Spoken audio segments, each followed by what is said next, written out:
तो क्या white House card में इस्लाम माचेव वर्सेस इलिया टुपुरिया की फाइट मेन इवेंट में होने वाली थी और ये फाइट एक इंजरी के कारण कैंसिल हो गई। तो जी हाँ भाइयों, कल यहाँ पर स्पेन की एमएमए मीडिया ने बहुत सारी ऐसी रिपोर्ट करी कि यहाँ पर व्हाइट हाउस के मेन इवेंट फाइट में इस्लाम माचेव और इलिया टुपुरिया की फाइट होने वाली थी, बट क्योंकि इस्लाम यहाँ पर करंटली इंजर्ड है और उन्होंने अपनी तरफ से ये फाइट कैंसिल करी है। तो इस वीडियो के अंदर हम डिस्कस करेंगे एग्जैक्टली क्या चला है, यहाँ पर क्या क्या अपडेट्स आई है पूरी ओवरनाइट। काफी सारी इन्फॉर्मेशन एमएमए मीडिया के अंदर फ्लड हो गई है, तो सारी चीजें आप सबको सीक्वेंस वाइज और सारी चीजें क्लियर कर दूंगा। और तो और भाइयों, कल यहाँ पर यूएफसी फाइटर जॉन जोन्स ने भी काफी सारी चीजें बोली है ट्विटर के ऊपर, जो कि सारे ट्वीट्स अभी उन्होंने डिलीट भी कर दिए। बेसिकली यूएफसी और डेना वाइट के ऊपर काफी ज्यादा नाराज थे जॉन जोन्स। साथ ही साथ उन्होंने अपने रिटायरमेंट की भी बात करी और उन्होंने ऐसा भी बोला है कि क्या वो यूएफसी कॉन्ट्रैक्ट से फ्री हो चुके हैं। इन सारी चीजों के बारे में इस वीडियो के अंदर डिस्कस करेंगे, लेकिन उससे पहले आप सब वीडियो को लाइक कर देना, चैनल को सब्सक्राइब कर देना यूएफसी कॉम्बैट स्पोर्ट्स का ऐसा ही कंटेंट हिंदी में एंजॉय करने के लिए। तो अब भाइयों, कल यहाँ पर ये चीजें बोली जा रही थी और काफी सारी एमएमए मीडिया ने ये चीजें रिपोर्ट करी कि इस्लाम Makhachev versus Ilia Topuria originally White House card का मेन इवेंट होने वाला था। फिलहाल आप सबको पता ही है, कल यूएफसी 326 के टाइम पे व्हाइट हाउस कार्ड को रिवील किया गया और इलिया टुपुरिया और जस्टिन गेची की यहाँ पर फाइट थी। बट प्रीवियसली यहाँ पे ऐसा प्लान था कि इलिया टुपुरिया वर्सेस इस्लाम महाचेव की यहाँ पर फाइट होने वाली थी व्हाइट हाउस कार्ड में। और भाइयों, जो रूमर्स कल रात को फैली उसमें ऐसा कहा जा रहा था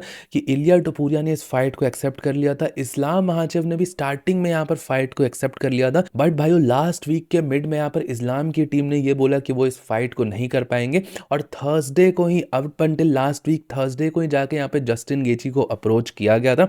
और जस्टिन ने भी एक इंटरव्यू के अंदर ये चीजें क्लियर करी कि वो पहले से यहाँ पे प्रिपेयर नहीं थे। एक महीने पहले से या 2-3 हफ्ते पहले से उनको नहीं बोला गया था कि वो व्हाइट हाउस कार्ड में फाइट करने वाले हैं। जस्टिन गेची ने यहाँ पर बताया कि उनको लास्ट मोमेंट पता चला है, अप अंटिल लास्ट थर्सडे को उनको जाके पता चला है कि जस्टिन गेची वो खुद यहाँ पर व्हाइट हाउस कार्ड के मेन इवेंट में फाइट करने वाले थे। और ऐसी अपडेट आने के बाद भाइयों, बहुत सारे लोगों का ऐसा कहना था कि इस्लाम महाचेव ने डक करा, इलिया टुपुरिया को अवॉइड कर दिया बेसिकली फाइट करने के लिए। जब यहाँ पर अपॉर्चुनिटी प्रेजेंट हुई तब भी यहाँ पर फाइट नहीं करा और काफी सारी रूमर्स ऐसे फैल रही थी। तो भाइयों, यहाँ पर क्या रियलिटी है? क्या इस्लाम महाचेव ने सच में अवॉइड करा इलिया टुपुरिया को? व्हाइट हाउस कार्ड के मेन इवेंट में इनकी फाइट बन सकती थी, बट इस्लाम की टीम ने इसको यहाँ पर डिक्लाइन कर दिया। क्या ये रियलिटी है? मैं आप सबको बताता हूँ एक्चुअल सीन क्या चल रहा है। अब देखिए भाइयों, आज यहाँ पर जूफा बॉक्सिंग का इवेंट था और इसके प्रेस कॉन्फ्रेंस में डेना वाइट ने इस चीज को डिनाई करा कि इलिया टुपुरिया और इस्लाम महाचेव की फाइट मेन इवेंट के लिए फिक्स थी। बट भाइयों, अगर आप पूरा प्रेस कॉन्फ्रेंस सुनोगे तो उसमें कहीं भी डेलिबरेटली उसने मना नहीं करा डेना वाइट ने कि नहीं, ये फाइट नहीं बनने वाली थी या हम इस फाइट को बिल्कुल भी परस्यू नहीं कर रहे थे। और डेना वाइट ने भी भाइयों ये चीज कंफर्म करी कि जस्टिन गेची को उन्होंने लास्ट थर्सडे के अराउंड ही यहाँ पर यूएफसी की व्हाइट हाउस के मेन इवेंट कार्ड में डाला है, वरना जस्टिन गेची लास्ट वीक तक स्केड्यूल्ड नहीं था, कोई और मेन इवेंट की तरफ जाने वाली थी यूएफसी। और आप सबको भाइयों अगर पता होगा तो परसों यहाँ पर डेना वाइट ने खुद कंफर्म करा था कि यूएफसी व्हाइट हाउस कार्ड में एक बहुत बड़ी फाइट कैंसिल हो गई थी, जो कि डेना वाइट ने पहले बनाई थी, बट वो किसी रीजन के कारण कैंसिल हो गई थी। लोग अब यहाँ पर ये स्पेकुलेट कर रहे थे कि वो बड़ी फाइट जो कैंसिल हुई थी वो इस्लाम वर्सेस इलिया की ही थी और इसके पीछे का बैकिंग देने का सबसे बड़ा रीजन यही था कि जस्टिन गेची जो अभी फाइट कर रहा है मेन इवेंट में, उसको लास्ट थर्सडे ही यहाँ पर बुक किया गया है मेन इवेंट से, उससे पहले कोई और फाइट बुक थी। अब भाइयों, एग्जैक्टली क्या चल रहा था बैक एंड पे वो तो शायद अगर डेना वाइट सामने से बताए तभी हम सबको पता चलेगा, बट मैं आप सबको रीजनिंग्स बताता हूँ कि क्या ये चीजें, कुछ ऐसे यहाँ पर फैक्टर्स है जो ऐसा इंडिकेट कर रही है कि ये चीजें पॉसिबल थी, कुछ ऐसे कह रही है कि चीजें पॉसिबल नहीं थी। अब सबसे बड़ा रीजन भाइयों जो कि है कि यहाँ पर इलिया वर्सेस इस्लाम की फाइट हो सकती थी, क्योंकि ऑब्वियसली इलिया टुपुरिया इस्लाम महाचेव बहुत बड़ी फाइट है। और तो और ये जो जस्टिन गेची वाली बात है कि वो थर्सडे तक यहाँ पर शेड्यूल्ड नहीं था व्हाइट हाउस में फाइट करने के लिए, तो शायद कोई और फाइट हो सकती थी। फिर एक बहुत बड़ी अपडेट आई थी कि कोई एक बहुत बड़ी फाइट यहाँ पर व्हाइट हाउस कार्ड की फॉलो आउट हो गई। तो ये सारी चीजें कहीं ना कहीं इंडिकेट कर रही हैं कि शायद इस्लाम वर्सेस इलिया की फाइट हो सकती थी। और भाइयों, यहाँ पर ये चीज हमेशा कहा जाता है कि जहां पर धुआं होता है वहां पर थोड़ी बहुत आग तो होती है, और डेफिनेटली डेना वाइट शायद यहाँ पर कितना भी छुपाने की कोशिश करे और सारी चीजें डिनाई करे, बट कुछ ना कुछ रूमर्स और लीक्स तो आती ही रहती है। और भाइयों, एक और चीज हमने नोटिस करी कि लास्ट वीक यहाँ पे थर्सडे के अराउंड ही इस्लाम महाचेव के मैनेजर अली अब्दुल-अजीज ने आउट ऑफ नोवेयर आके एक स्टेटमेंट दिया था कि वो इस्लाम की एक बहुत बड़ी फाइट बुक कराएंगे। इयन गैरी सेब के अलावा भी कोई एक बहुत बड़ा नाम होगा इस्लाम के कैरियर में जो कि उनकी लेगेसी को बूस्ट करेगा। तो क्या पता शायद उस टाइम पर ये फाइट फॉल आउट हुई हो, तो अली अब्दुल-अजीज ने जाके ट्विटर पे ये सारी चीजें बोला हो इस्लाम महाचेव को और बेटर डील दिलाने के लिए। अब भाइयों, कुछ यहाँ पर इंडिकेशंस है जो कि दिखाता है कि शायद फाइट यहाँ पर परस्यू नहीं की गई थी। वो ऑब्वियसली क्योंकि व्हाइट हाउस का मेन इवेंट है तो उसमें कोई अमेरिकन फाइटर चाहिए था यूएफसी को, और इस्लाम महाचेव और इलिया टुपुरिया दोनों ही यहाँ पर अमेरिकन नहीं है। इस वाले माइंडसेट के साथ यूएफसी ने इस कार्ड को बिल्ड करा, तो ये फाइट तो पॉसिबल नहीं हो सकती थी। बट मे बी शायद को मेन इवेंट के अंदर ये फाइट पॉसिबल हो सकती थी या कुछ और हो सकता था।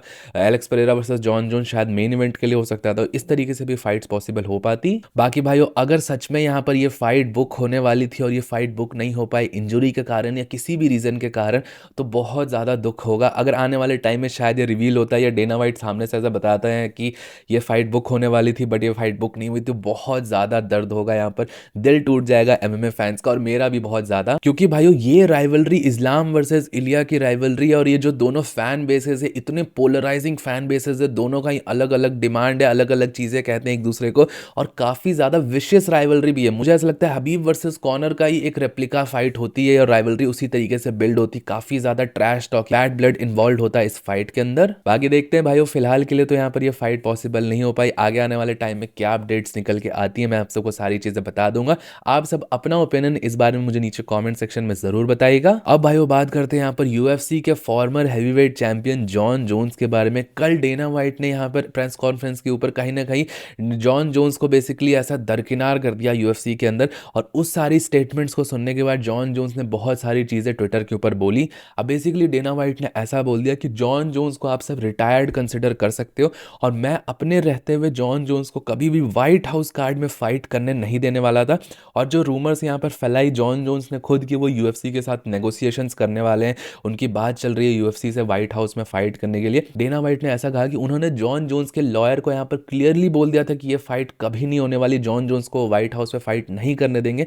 बट स्टिल जॉन जोन्स ने ये सारे रूमर्स फैलाई। और भाई जैसा मैंने आप सबको लास्ट वीडियो के अंदर बताया था कि फिलहाल डेना वाइट बहुत ज़्यादा नाराज था कि जॉन जोन्स ने 1 साल तक डिवीजन को होल्ड अप करके रखा। टॉम एस्पिनल से फाइट करने का पहले उसने बोला, फिर जब पैसे भी ऑफर कर दिए गए तो उसने टॉम एस्पिनल से फाइट नहीं करा, बेल्ट विकेट कर दी।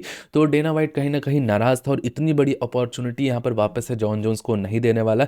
अब ये सारी चीज़ें सुन के जॉन जोन्स ने कल ट्विटर के ऊपर बहुत लंबा रैंट करा है और सारे ट्वीट्स फिर बाद में डिलीट भी कर दिए। और उनका ऐसा कहना है कि काफ़ी ज़्यादा पेनफुल है इस तरीके के स्टेटमेंट्स जब डेना वाइट और यूएफसी उनके अगेंस्ट दे रही है। और जो नेगोशिएशंस यहाँ पर जॉन जोन्स और डेना वाइट और यूएफसी के बीच में हुई उसको पब्लिकली इस तरीके से डिनाई कर दिया, बेसिकली झूठ बोला कि ऐसा कोई नेगोशिएशंस नहीं हो रहे थे, जबकि इन रियलिटी जॉन जोन्स का ऐसा कहना है कि सच में नेगोशिएशंस यहाँ पर हो रहे थे। और तो और भाइयों जॉन जोन्स ने ऐसा बोला है कि अगर मैं रिटायर्ड हूँ और अगर मुझे फाइट नहीं देने वाली है यूएफसी तो फिर तो मैं एक फ्री एजेंट हूँ, मतलब मैं कॉन्ट्रैक्ट से भी फ्री हो चुका हूँ। अब ये एक बहुत बड़ी बात यहाँ पर जॉन जोन्स ने बोल दी है, क्योंकि भाइयों ऐसा यूएफसी के अंदर नहीं होता। बहुत सारे लोगों को इसका मतलब नहीं पता है। अगर आप एज अ फाइटर रिटायर हो जाते हो तो इसका मतलब ये नहीं है कि आप यूएफसी के कॉन्ट्रैक्ट से फ्री हो जाओगे। आपकी यूएफसी के कॉन्ट्रैक्ट में जितनी फाइट्स हैं और वो जिस टेन्योर का कॉन्ट्रैक्ट है, सपोज आपके पास 5 ईयर का कॉन्ट्रैक्ट है और उसके अंदर आपको 10 फाइट्स करनी है, तो जब तक इन दोनों में से कोई एक चीज़ कंप्लीट नहीं हो जाती तब तक आप यूएफसी के कॉन्ट्रैक्ट से फ्री नहीं होते। आप किसी और ऑर्गेनाइजेशन में जाके या बॉक्सिंग फाइट या कुछ भी ऐसा नहीं कर सकते हो। ये एक बहुत ज़्यादा बड़ा यहाँ पर क्लॉज होता है यूएफसी के कॉन्ट्रैक्ट्स में। तो भाइयों अगर यूएफसी यहाँ पर चाहे तो आपको ऐसा भी कर सकती है, आपको फाइट ना दे, फाइट बिल्कुल भी ना दे, आपको 5 साल तक फाइट ना दे और आपके वो 5 साल तक अपने कॉन्ट्रैक्ट में भी फंसा के रखे, ऐसा भी पॉसिबल हो सकता है। हमने बहुत दिन पास भी देखा है, जॉर्ज सेंट पियर को भी देख लो, उसने जब दोबारा चैंपियन बना था तो उसको एक लंबी फाइट की डील ऑफर करी गई थी, बट अपनी इलनेस के कारण वो फाइट नहीं कर पाया, तो यूएफसी ने उसको फ्री भी नहीं कराई। जॉर्ज सेंट पियर की काफ़ी सारी बॉक्सिंग वगैरह की भी मैचेस की बात करी जा रही थी, बट स्टिल वो यहाँ पर फाइट नहीं कर पाता था क्योंकि वो यूएफसी के कॉन्ट्रैक्ट में था। सिमिलरली अभी भी देख सकते हैं बहुत सारे ऐसे फाइटर्स हैं जैसे जॉर्हे मास्विडाल है, वो भी यूएफसी के कॉन्ट्रैक्ट में है। डस्टिन पोरियर है, इवन दो वो रिटायर कर चुका है बट स्टिल वो कहीं बाहर जाके फाइट नहीं कर सकता जब तक उसके कॉन्ट्रैक्ट का टेन्योर यहाँ पर कंप्लीट नहीं होता। अब वो फाइट्स कर नहीं रहा तो फाइट्स को कंप्लीट कर नहीं सकता, तो उसको टेन्योर यहाँ पर कंप्लीट करना पड़ेगा। और इन्हीं चीज़ों के कारण भाई बहुत ज़्यादा यहाँ पर बैटल्स होती हैं फाइटर्स और यूएफसी के बीच में। और जॉन जोन्स अगर इस वाले एंगल, इस वाले टैंजेंट को परस्यू करने वाला है कि उसको फ्री एजेंसी चाहिए, वो अपने कॉन्ट्रैक्ट से फ्री होना चाहता है, तब यूएफसी के साथ उसकी काफ़ी ज़्यादा कहासुनी हो सकती है और आगे आने वाले टाइम में अलग रूप भी पकड़ सकती है। अभी यहाँ पर सीधा एक चिंगारी मारी है जॉन जोन्स ने और ऐसा बोल दिया कि फिर मुझे फ्री कर दो कॉन्ट्रैक्ट से भाई, अब मुझे फाइट नहीं कर रहे। तो बाकी भाइयों आगे आने वाले टाइम में क्या होगा ये तो अब सामने से डेना वाइट और जॉन जोन्स ही समझे। मुझे तो ऐसा लगता है कि जॉन जोन्स अब दोबारा कभी compete नहीं करने वाला यूएफसी के अंदर। व्हाइट हाउस कार्ड उसके लिए एक बहुत ज़्यादा इंसेंटिव वाली चीज़ थी, उसके पर्सनल लेगेसी को बूस्ट कर सकती थी, क्योंकि उसके अलावा उसने सारी चीज़ें यूएफसी के अंदर अचीव कर ली जो कि उसको मोटिवेट करेंगी यूएफसी में वापस आने के लिए। व्हाइट हाउस कार्ड ही एक काइंड ऑफ वो मोटिवेटर था जो कि उसको नहीं मिला, तो शायद अब जॉन जोन्स यहाँ पे कम बैक नहीं करेगा, वो फ्री होने के लिए कॉन्ट्रैक्ट से ट्राई करने वाला है। बाकी बाकी आप सबका क्या सोचना है इस बारे में, आप सब मुझे नीचे कमेंट सेक्शन में ज़रूर बताइएगा। टिल दिन वीडियो पसंद आया हो तो प्लीज़ वीडियो को लाइक, चैनल को सब्सक्राइब कर दीजिएगा। मिलता हूँ आप सबको नेक्स्ट वीडियो में अगले अपडेट के साथ। Bye bye.